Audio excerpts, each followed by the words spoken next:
Do you ever feel like you're caught in the rat race, friend? Like every second counts, and there isn't enough time in the day to do everything you want? Well, you're not alone. But what if I told you there's a way to escape this rat race, even if it's just for a little while? What if you could step out of your busy life and into a world where time moves to a different beat? A world where you can slow down and really appreciate the little things in life. It might sound impossible, but it's actually easier than you think.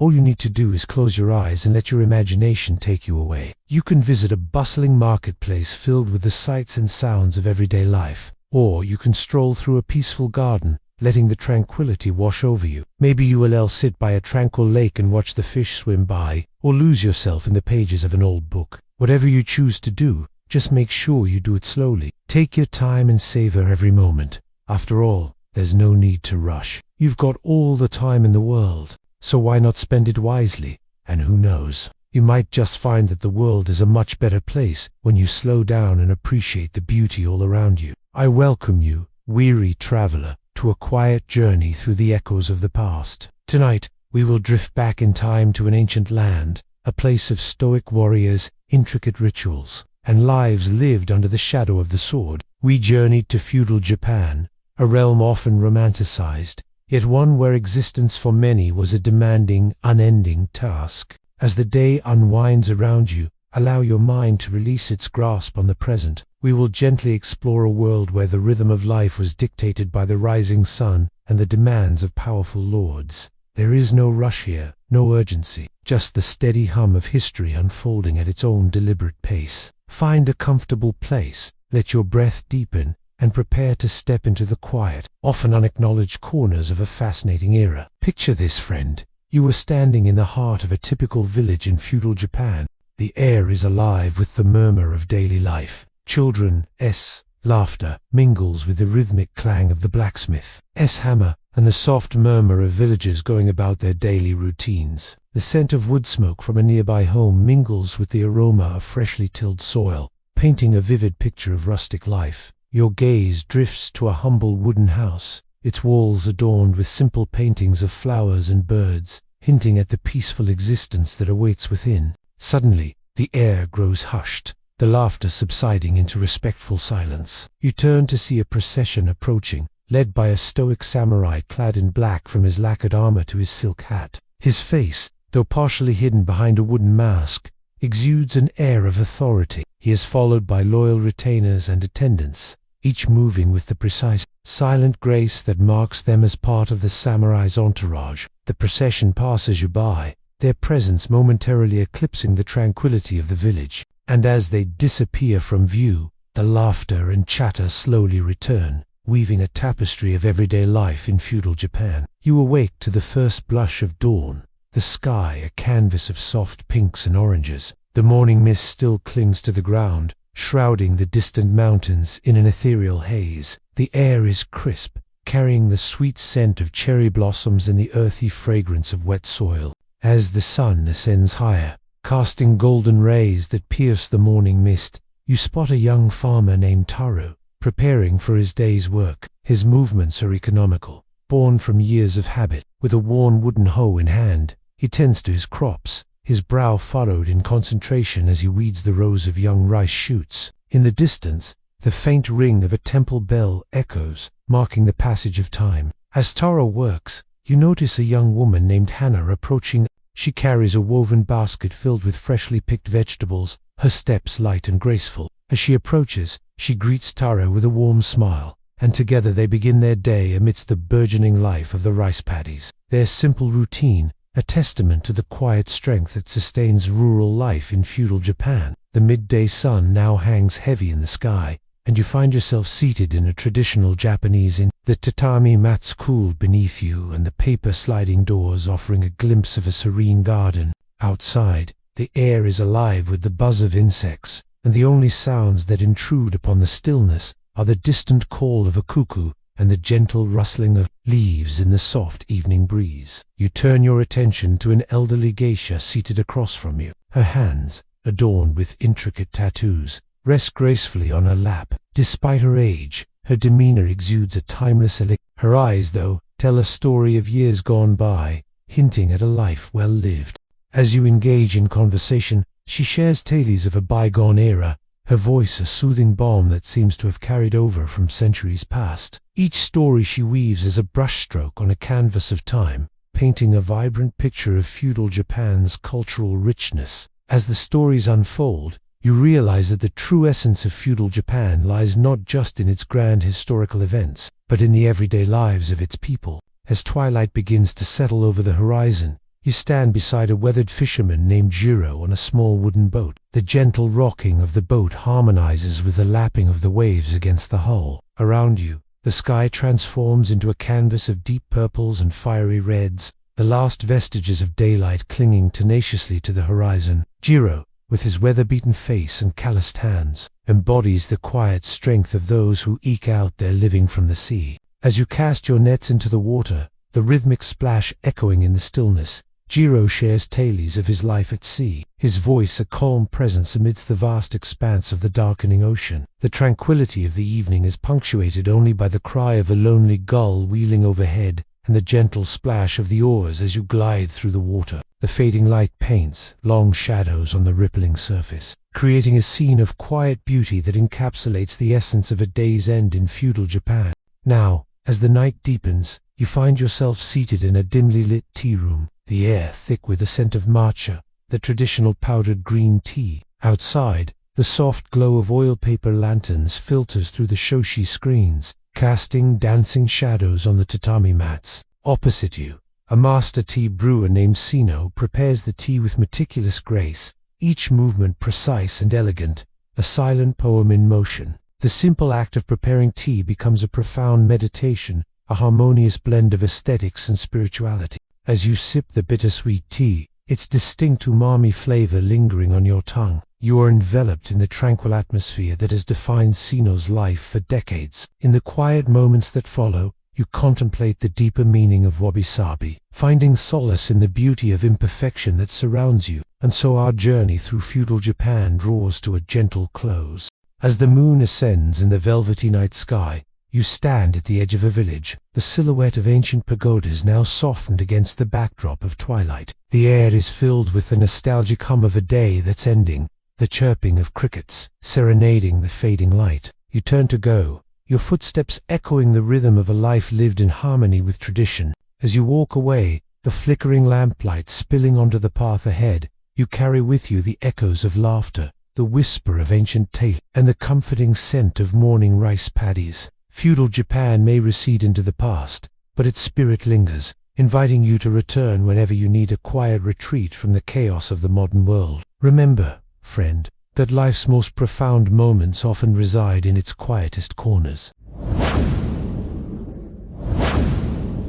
In this video, we going to explore the life of a medieval samurai and discover why being their servant absolutely sucked. Being a samurai's servant wasn't a walk in the park. Back in old Japan, these guys had it tough. So let's talk about some of the worst parts of being a medieval samurai servant. Picture this, you're hanging out as a servant in a medieval samurai household. Now, your life is all about serving your master, the samurai, and making sure he's got everything he needs. But being a samurai wasn't easy. They were always getting into fights, going on dangerous missions, and generally living life on the edge. So you can imagine being their servant was pretty risky, too. Let's break it down. Your master, the samurai, is about to head out to do battle. You're there helping him get ready, handing him his armor and weapons. But then it happens. He gets hit and now he's facing the big sleep.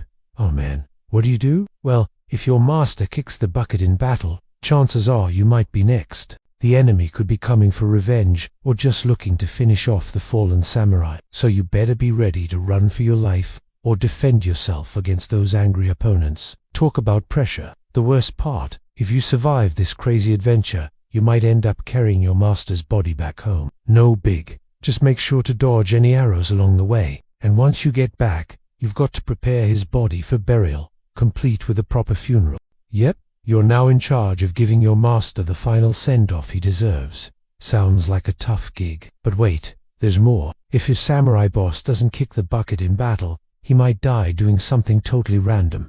Think of it like this. He is chilling out in his house when suddenly he drops dead of a heart attack or some other illness. Yikes. When that happens, you're on the clock to get his body prepped for burial. Talk about a bummer. In the medieval times, samurai had a strict code to follow. Bushido, also known as the way of the warrior, was their guide to living life like a true samurai. It covered everything from how they fought to how they treated others. But guess what? Being a servant meant you were in the outer circle of this code. Only the samurai got to live by Bushido. For you, it was all about keeping your mouth shut, being super careful and knowing your place. Your job was to stay invisible and make sure your master could focus on his samurai stuff. So no complaining, no rocking the boat, and definitely no opinions. Seriously, you couldn't even think about doing your own thing because you were always on call. Your life revolved around your master and his needs. It was like being a real-life superhero sidekick, except without the cool costume or superpowers. You had to be ready to drop everything in a heartbeat and help out your master, no matter what he needed. Whether it was fetching his favorite snack or prepping his armor for battle, your job was to be the ultimate ninja of servitude. That meant no bathroom breaks for you. You were always on duty and always close by. Say goodbye to those fancy vacations or late-night hangouts with friends. Your master needed you, so you were stuck at his side 24/7. And let's not forget about the drama. Being a servant in a medieval samurai household wasn't just about hard work and following orders. It was also a wild ride through the ups and downs of your master's life. Picture this. Your master brings home a new bride and suddenly you're re-caught in the middle of a love fest. Congrats to them, right? But also congrats to you for surviving this major shift in your master's life. Being a samurai's servant was kind of like being a member of the royal family. Sure, you weren't related by blood, but you were loyal, obedient, and always by their side. And let's face it, you wouldn't trade it for the world. Life as a samurai servant was tough, especially when it came to food. You know, the whole dog-eat-dog world thing. The top dogs, the samurai and their immediate family, got to feast on the best grub, while you and other Larankan servants were stuck eating whatever was left over. Think of it like your master's leftovers. Now, don't get me wrong, it wasn't like you were starving or anything, but when you're working super hard and burning tons of calories, you need good food to keep your energy up. Instead, you were munching on things like rice, porridge, fish, veggies, and maybe a little bit of meat if you were lucky. But hey, at least you had a job and a roof over your head, right? Privacy. What's privacy? As a lowly servant in a samurai's household, you'd be sharing your living space with a bunch of other servants, guards, and possibly even the samurai's extended family. It was like a huge party, except you probably didn't have much privacy or alone time. Privacy. Where art thou? The rooms you shared with other servants were usually basic. Think of them like dorm rooms, but instead of college students, you've got hardcore fighters hanging out in them. To make matters worse, sometimes you'd have to share your bed with other servants. Yep, sleeping buddies. Not exactly the dream, huh? You could chat, swap stories, and maybe even learn some cool fighting moves from your fellow servants. So, picture this. You're a servant hanging out at the dojo, which is like a training ground for the samurai, and suddenly you witness the forbidden love affair between your master, the samurai, and another woman, preferably not his wife. You see them getting cozy together and you can't help but think, oh, this could get messy. And boy, was he right. Samurai were known for having multiple mistresses, which meant lots of sneaky rendezvous and secret affairs. You as a servant were often caught in the crossfire of their romantic drama. So here's what went down. Your master, the samurai, had eyes for someone other than his wife. No surprise there. And he enlisted you, yes, you, to help hide his romantic trysts. Think of yourself as the ultimate wingman. Your job was to keep his illicit relationship under wraps, from delivering secret love letters to running errands for his mistress. It was a delicate balancing act, because if anyone found out about your master's infidelity, it could cause serious drama within the household, and you were the key to keeping the peace. But let's be real, being a secret keeper comes with its challenges. You're constantly walking on eggshells, trying not to spill the beans, and if you accidentally let something slip, you might be in for some serious trouble. The pressure was on, and one wrong move could blow the whole thing sky high. And don't even get started on the emotional roller coaster. You're dealing with forbidden love, hidden affairs, and the constant fear of exposure. It was enough to make your head spin. But hey, at least you were part of the action, right? And when the inevitable drama unfolded, you were right in the middle of it. From angry confrontations to broken relationships, you saw it all. It was like a never-ending episode of the hottest romance show in town, except you were living it. And let's not forget about the aftermath. Once the dust settled and the damage was done, you were left cleaning up the mess. Yeah, your job wasn't just about keeping secrets, it was also about damage control. You were the behind-the-scenes hero of the forbidden romance, making sure everything stayed under wraps and the show went on. So next time you find yourself binge-watching your favorite romance saga, remember that someone somewhere has to keep the secrets alive, and it's not always an easy job. Alright, now it's your turn to speak up. Have you ever had a tough job or been in a weird situation like those poor servants? Share your thoughts in the comments below. We'd love to hear your stories. A cold wind whispers through the skeletal branches of ancient trees, carrying with it the fading echoes of a bygone era. It is a night, much like this, when the legend of the 47 Ronin truly came to life. Allow me to transport you back to the twilight years of feudal Japan, where the flickering lamplight casts long shadows and the weight of honor and loyalty hangs heavy in the air. We find ourselves in the heart of Edo, present-day Tokyo, a bustling metropolis, even in its 18th century form. Picture grand tree-lined avenues, a multitude of shops, and a population more substantial than any village of the time. Yet beneath this veneer of vibrancy simmered a current of rigid social hierarchy and unshakable traditions. Our narrative revolves around a pivotal incident that unfolded amidst this backdrop. The year was 1701, and the Tokugawa shogunate had been firmly established, bringing with it a period of relative peace and prosperity. At this juncture, a young and ambitious lord named Asano Naganori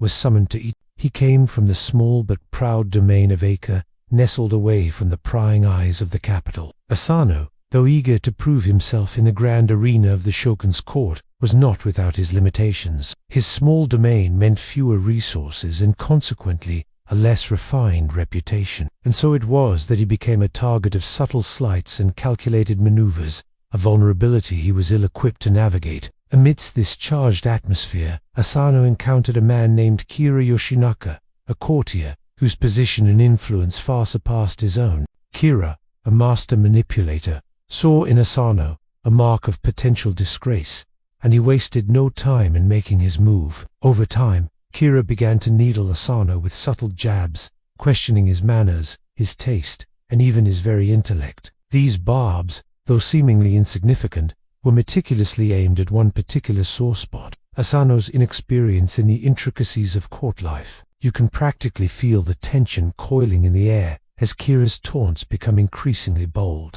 The latter was a veteran of these power games, knowing precisely how far he could push before crossing the line, and yet, unknown to him, he was dealing with a young lord of exceptional mettle. The conflict escalated until one fateful day when Kira overstepped a boundary he should not have trespassed. Picture a grand ceremony within the hallowed halls of the shogun's palace, a spectacle of colors, rituals, and unspoken and there amidst this ostentatious display of power and privilege, Kira makes his move. In a moment of explosive rage, Asano draws his sword and strikes Kira, drawing gasps and murmurs from the stunned onlookers. Blood trickles down Kira's arm, a stark crimson against his pristine white robes. But the wound, though painful, is not deep. Still seething with anger, Asano prepares for a second strike, a fatal blow that would shatter the fragile peace of the court. However, before he can deliver the killing strike, he is restrained by the guards, their faces grim and resolute. In the aftermath of this tumultuous episode, the atmosphere becomes thick with tension and consequence. The gravity of Asano's actions, drawing a sword within the shogun's palace, cannot be overstated. Such a breach of etiquette and decorum, regardless of provocation, was an unforgivable offense. The shogun, faced with the need to uphold the rigid codes of the court, delivered his verdict. Asano Naganori was to take his own life, a fate reserved for those who committed the ultimate blunders of Bushido, the samurai way of life. While death was not a foreign concept in the world of the samurai, the manner of Asano's demise, forced ritual suicide, carried with it a unique brand of sorrow and humiliation. Now, the real tragedy unfolds, not in the shogun's court, but in the quiet, secluded spaces where Asano's loyal retainers receive their master's final instructions. Imagine the scene. Candlelight flickering, casting elongated shadows on the faces of men whose lives are about to change irrevocably. There are nearly 500 retainers assembled, each bound to their lord by oaths of loyalty and duty. They are not just servants, but warriors ready to lay down their lives for Asano. When the news of his impending seppuku reaches them, a wave of grief and anger washes over them. To lose their lord not in battle, but through the cruel twist of courtly politics, is a bitter pill to swallow. At the forefront of this assembly is Oishi Karanisoke, a man whose loyalty to Asano runs deeper than blood. He is the chief retainer, the strategist, the man who has walked beside Asano through thick and thin, sharing in both the triumphs and tribulations of their lord. And it is he who, upon hearing the shogun's decree, musters the men. No one dares speak aloud their fear and loathing for Kira, the man who has engineered their lord's downfall. But it is Oishi's quiet strength that rallies them, channeling their disparate emotions into a single, potent force. And here is where the narrative takes a turn from tragedy into a saga of epic proportions. The men cannot accept their lord's fate. They are not willing to let their master's honor be tarnished by the machinations of a jealous courtier. And so they make a vow, an oath that will echo through history. They will avenge their lord, even if it means defying the shogun himself. The road ahead is fraught with challenges. Kira, their master's nemesis, is a powerful figure, well connected and fiercely protective of his own interests. A direct confrontation would be a suicide mission. So Oishi, ever the strategist, hatches a plan of revenge, a patient, methodical approach that will test the limits of their Over the next 14 months, the retainers adopt new identities, disappearing into the sprawling metropolis of Edo. They scatter, adopting false names and disguises, taking on menial jobs, sometimes descending into what appears to be debauchery. All of this is a ruse designed to throw Kira off balance, to convince him that their lord's men are broken, disgraced, and more importantly, leaderless. Kira, secure in his influential position, fails to see the storm gathering on the horizon. He remains focused on protecting his own interests, unaware that the very men he believes to be defeated are plotting his downfall. Then comes the night of the coup. The Ronin, 47 of them, reunited under the cloak of darkness, their faces hidden behind masks. They move through the snow-covered streets with a practiced grace, their steps muffled, their presence undetected. The target, Kira's mansion. The attack is swift and brutal, befitting a band of men who have endured months of torment and deprivation. The Ronin fight, not just with skill, but with a ferocity born of desperation and resolve. Kira's guards fall one by one, unable to withstand the onslaught of men who fight not only for their lord's honor, but for their own. As dawn breaks, the mansion is a scene of carnage, but the Ronin are not done. They leave Kira's head as a grisly trophy, journeying to the Asakusa temple where their fallen lord is buried. Here, they place Kira's severed head upon Asano's grave, a final, definitive act of revenge. They have avenged their master, upheld the tenets of Bushido, and sealed their own fates. They know that their actions will not go unpunished. They have defied the shogun, and their punishment is sure to be swift and severe. Indeed, when the dust settles, the Ronin are arrested and brought before the shogun. They stand before his court, heads held high, their final act of defiance echoing in the hushed chambers. The shogun, faced with a dilemma, ultimately upholds the law, sentencing the 46 surviving Ronin to ritual suicide. It is a harsh verdict, yet the men accept their fate with stoic grace. One by one, they perform seppuku, leaving behind a legacy of unwavering loyalty that would inspire awe and emulation for centuries to come. The tale of the 47 Ronin is not just a story of swords and vengeance, but of honor, loyalty, and the complexities of It is a testament to the strength of the human spirit in the face of overwhelming odds, and the unbreakable bond that can unite men in the pursuit of justice and camaraderie. And with this, our journey through time comes to an end. I hope you found this tale as captivating as I did. If you'd like to embark on more historical adventures or explore other facets of feudal Japan, do let me know in the comments. Until next time, stay curious and keep seeking those hidden gems of history that make our world so wonderfully. If you enjoyed this episode, please consider supporting us through the provided means. A lone figure navigates the moonlit landscape, their steps silent, their form blending seamlessly with the shadows. This is a depiction of the ninja, often romanticized or demonized in popular culture. But who were they really? Welcome to our exploration of their forgotten skills. The first thing to understand about the ninja is that they were not what we commonly imagine. Contrary to the superhuman assassins of fiction, They were normal people with extraordinary skills, often overlooked in favor of the samurai, whose deeds were celebrated in traditional Japanese arts. The ninja remained shrouded in secrecy, making their history difficult to uncover.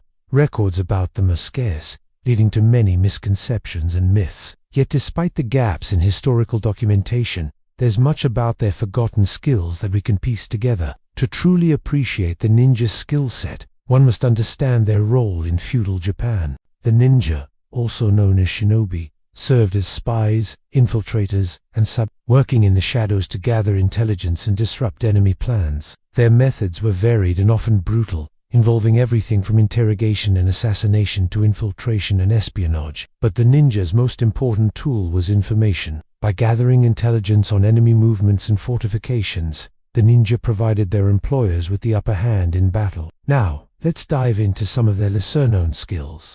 Number 1. Silent movement. One of the most fundamental ninja skills was the ability to move silently. This meant not just walking softly, but moving with such grace and precision that they left no trace of their presence behind. To achieve this, they developed techniques for crouching, leaping and balancing that defied gravity and made them nearly invisible to the naked eye. This skill was crucial for all of their operations, whether they were scouting enemy territory or infiltrating a heavily guarded fortress. Without silent movement, their other skills would be useless. Number 2. Lockpicking and disguise. The ninja were masters of disguise, able to blend into any crowd and assume any identity with ease. They would study their targets meticulously, learning their habits, mannerisms, and speech patterns to create convincing disguises that fooled even the most discerning guards. But their skills went beyond mere mimicry. They were also experts at lockpicking and safe-cracking, able to breach the most secure doors and chests with ease. This meant that no building was truly impenetrable, and no secret truly safe from their prying eyes and nimble fingers. No. 3. Eavesdropping and interrogation. The ninja were the original spies, and their methods of eavesdropping and interrogation were both terrifying and highly effective. They could sneak into the most closely guarded chambers and listen to conversations that could sway the course of a war. And when it came to extracting information from their prisoners, they employed a combination of psychological manipulation and brute force that left their victims broken and desperate to confess. No. 4. Martial arts and weaponry. Despite their reputation as stealthy spies, the ninja were also skilled warriors when the situation called for it. They were trained in a variety of martial arts, including judo, karate, and kendo, and could wield a variety of weapons with deadly accuracy. However, their fighting style was more than just brute force. They were experts at using their environment to their advantage, employing guerrilla tactics that confused and exhausted their opponents before striking a decisive blow. No.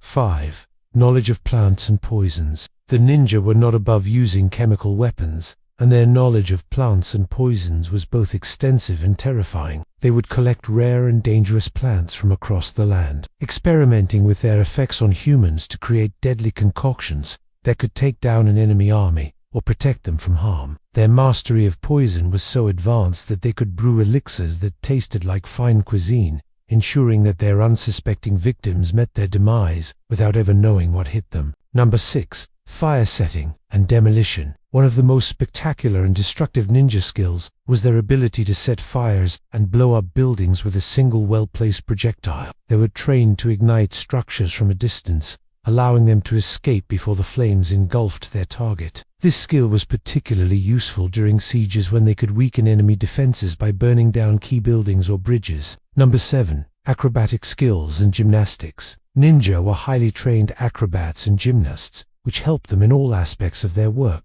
Their incredible flexibility and agility allowed them to scale sheer walls, jump over high fences, and navigate narrow rooftops with ease. It also gave them a unique advantage in battle, enabling them to dodge incoming attacks and strike their opponents from unexpected angles. No. Escape artistry. If you were ever unfortunate enough to be captured by a ninja, you would quickly discover their skills as an escape artist. They were trained to pick locks, disarm traps, and evade capture, meaning that no cage or chain could hold them for long. This skill was not only useful for their own missions, but also for protecting their identities.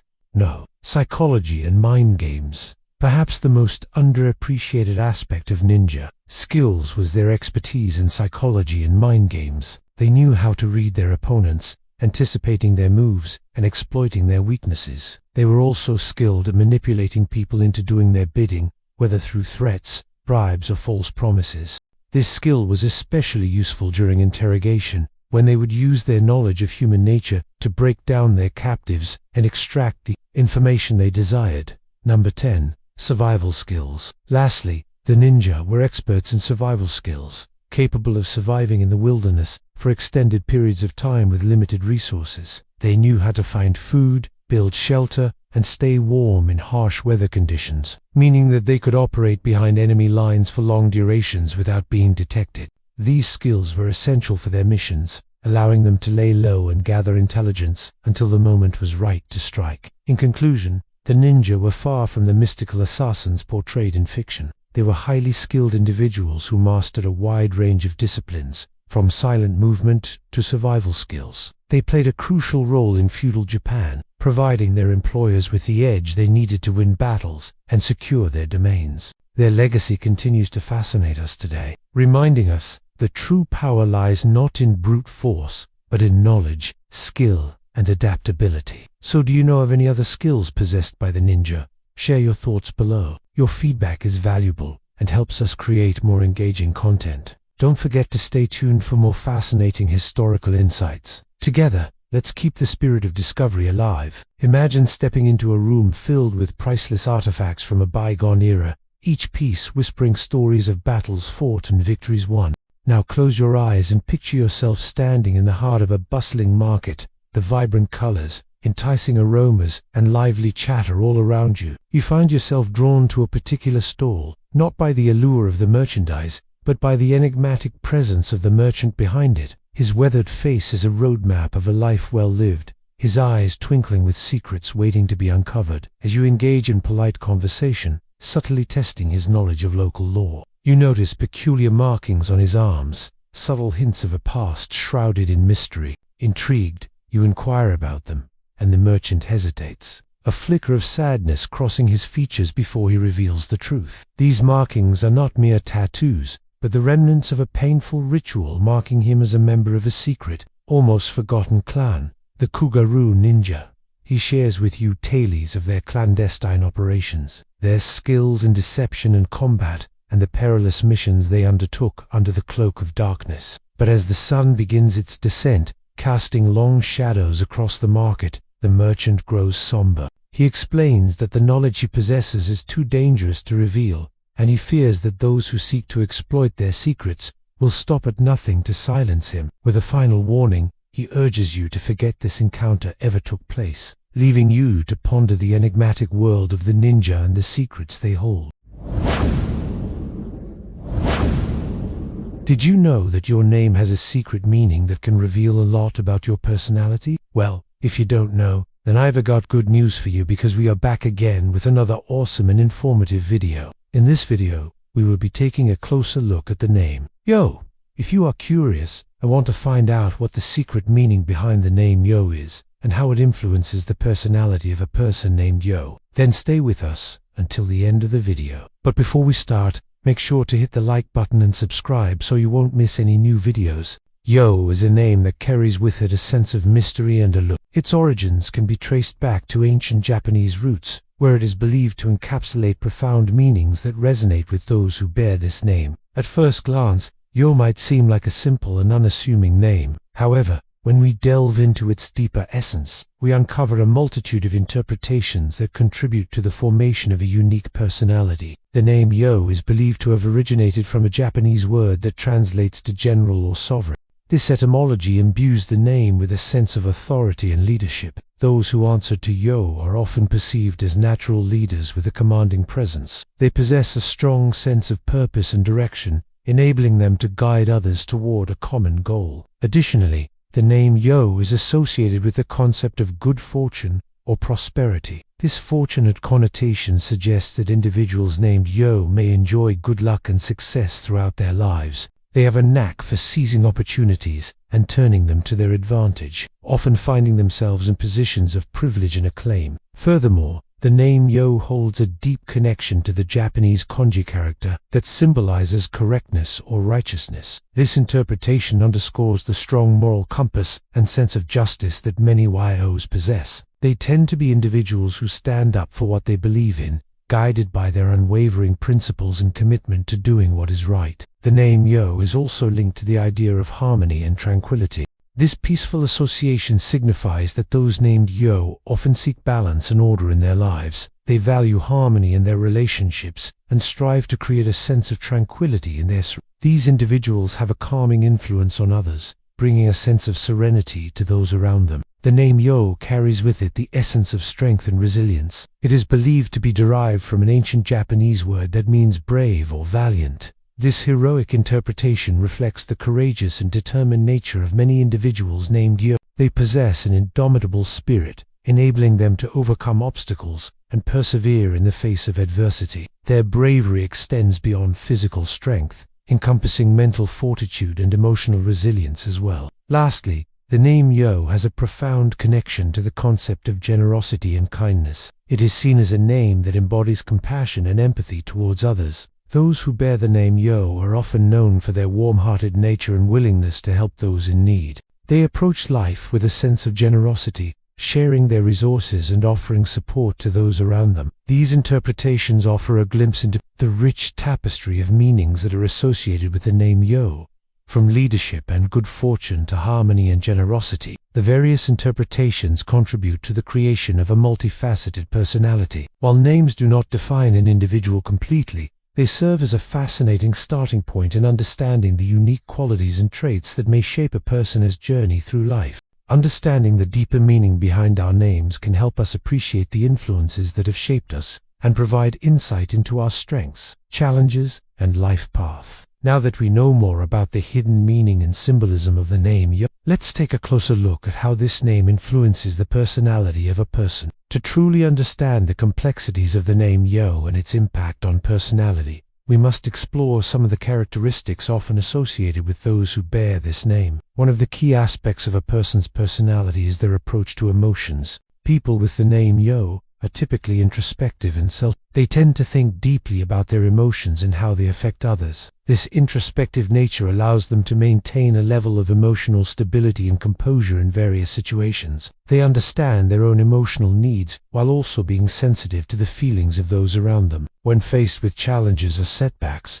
individuals with the name Yo demonstrate remarkable resilience and adaptability. They possess a strong inner strength that enables them to bounce back quickly from adversity. Rather than dwelling on negative experiences, they focus on finding solutions and moving forward. Their ability to adapt to changing circumstances and overcome obstacles makes them highly dependable and trustworthy. Moreover, people with the name Yo are often highly empathetic and compassionate. They have a natural ability to understand and share the feelings of others, which makes them excellent listeners and supportive friends. They possess a genuine concern for the well-being of those around them, and are always willing to lend a helping hand. This empathetic nature enables them to build strong connections and foster deep relationships. Furthermore, individuals with the name Yo are known for their strong sense of responsibility and commitment. They take their obligations seriously and strive to fulfill their duties with diligence and integrity. Whether it's a personal project or a commitment to a group, they follow through on their promises and see things through to the end. This sense of responsibility extends to their relationships as well,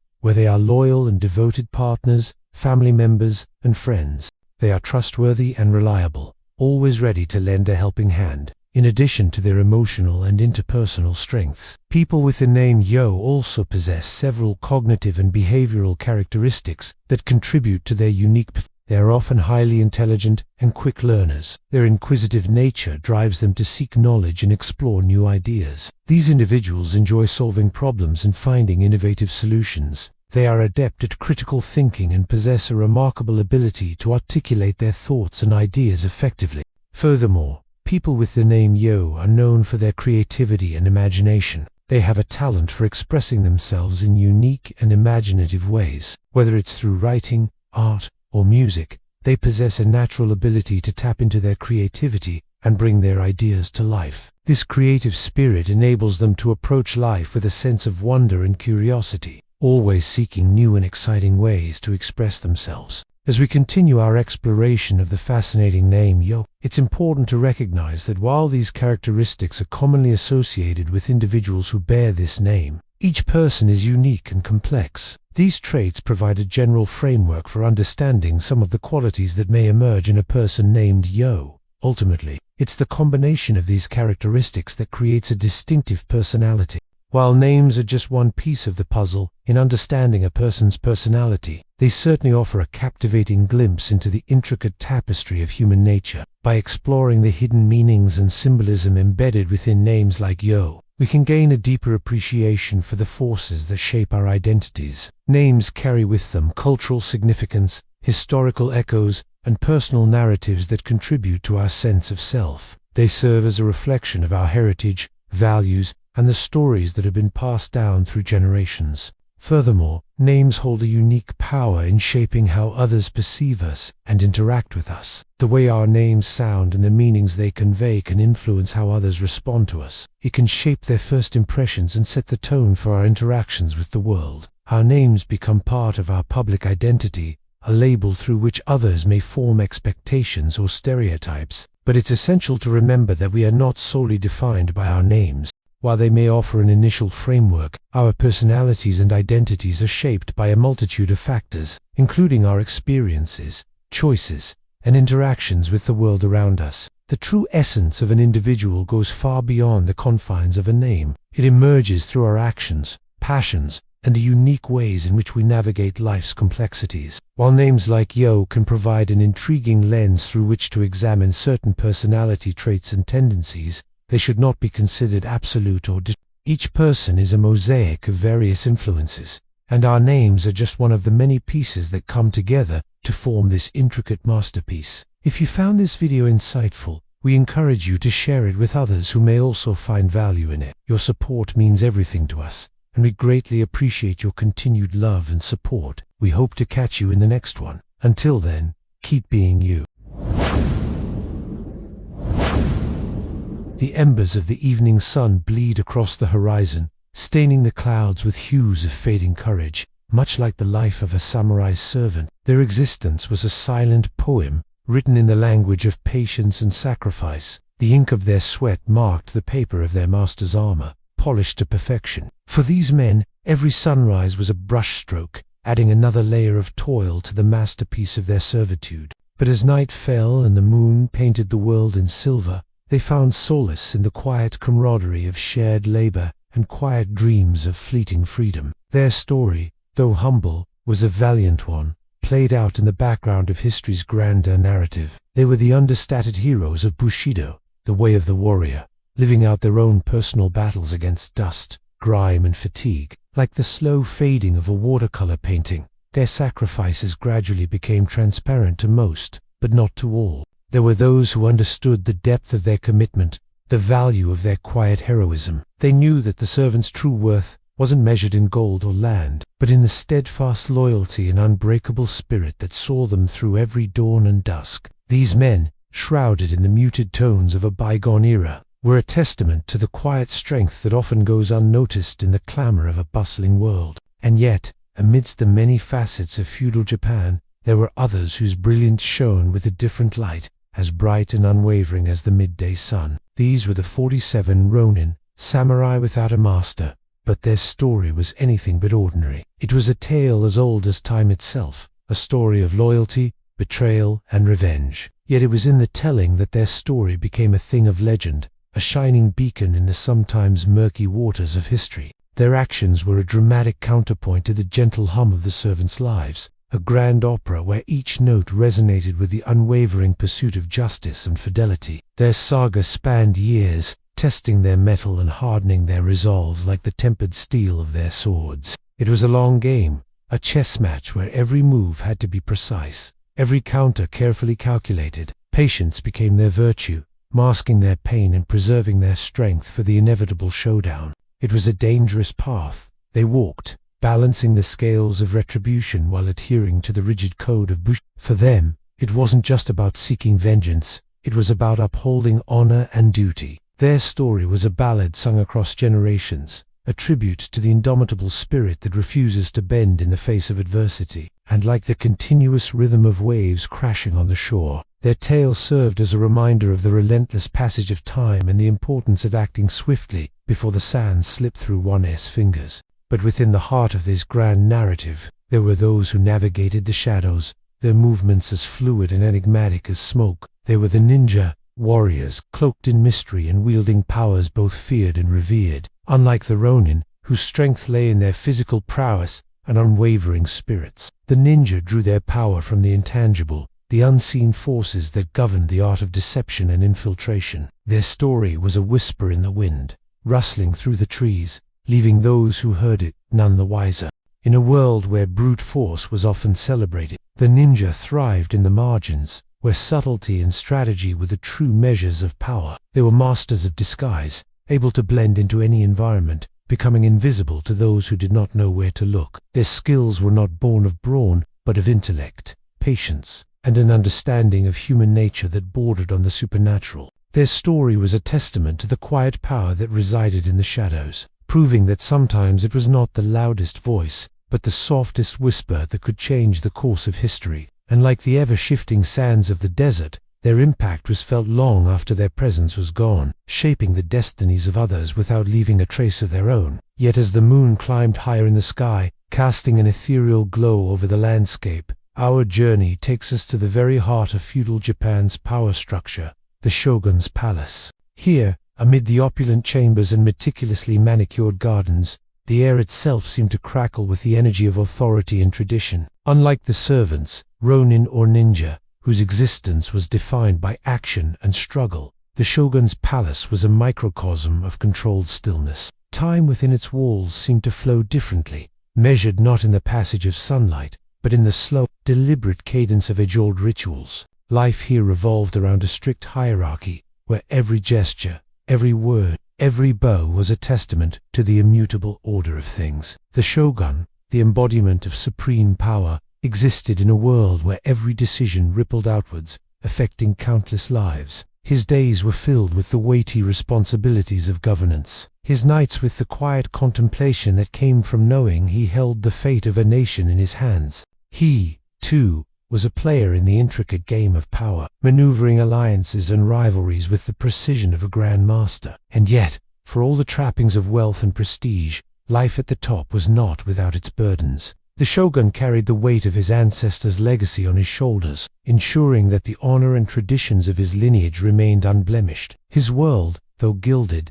was often suffocatingly still, demanding an almost monastic level of discipline and control. He was the anchor of his realm, a silent monolith amidst the ebb and flow of change, ensuring that the ship of state remained steady and true. And so our journey draws to a close, mirroring the slow, graceful arc of twilight in the Japanese sky. We have journeyed through the lives of those who toiled in relative obscurity, whose names may not have echoed through the corridors of time, but whose lives were no less impactful. We have marveled at the epic sagas of the Ronin and delved into the shadowy world of the ninja, always aware of the delicate balance between action and restraint. And we have sat at the feet of the shogun, understanding that true power often lay in the quietest corners of the grandest palaces. We have seen that life in feudal Japan was not merely a clash of swords or a display of brute force, but a nuanced dance of duty, honor, and quiet perseverance. Each of these stories, though distinct in their details, wove together a rich tapestry of resilience and quiet dignity. The servants, the Ronin, the ninja, and the shogun, they were all threads in the grand fabric of feudal Japan, their lives interwoven in an intricate design that defied the passage of time. As we reflect on their stories, let us remember that history is not just a collection of resounding victories and monumental achievements, but also the quiet, persistent struggles of everyday existence. Let their tales serve as a reminder that true strength often lies in the quietest corners of our hearts, waiting for the moment to unfold like a timeless scroll. And now, as the final brushstroke fades on the canvas of our journey, we are left with the lingering fragrance of their stories. May it linger in our thoughts long after the credits have rolled, serving as a gentle reminder of the enduring human spirit that refuses to bend in the face of life's many challenges. It is this very tenacity that allows us to navigate through the complexities of our own lives, reminding us that even in the darkest of nights, the faintest glimmer of hope is enough to guide us home. So go forth, dear viewer, and carry with you the echoes of their stories, allowing them to be your compass in times of uncertainty and your anchor in the storms of life. For in the tapestry of our existence, it is often the quietest threads that add the most color, and it is in the stillest moments that we discover the truest essence of life. Until next time, may your days be filled with the quiet strength of 1,000 falling leaves, and may your nights be as peaceful as the slumber of a peaceful samurai. Also, if you're loving our videos, please hit the like button. Your support means the world to us. Thank you for watching.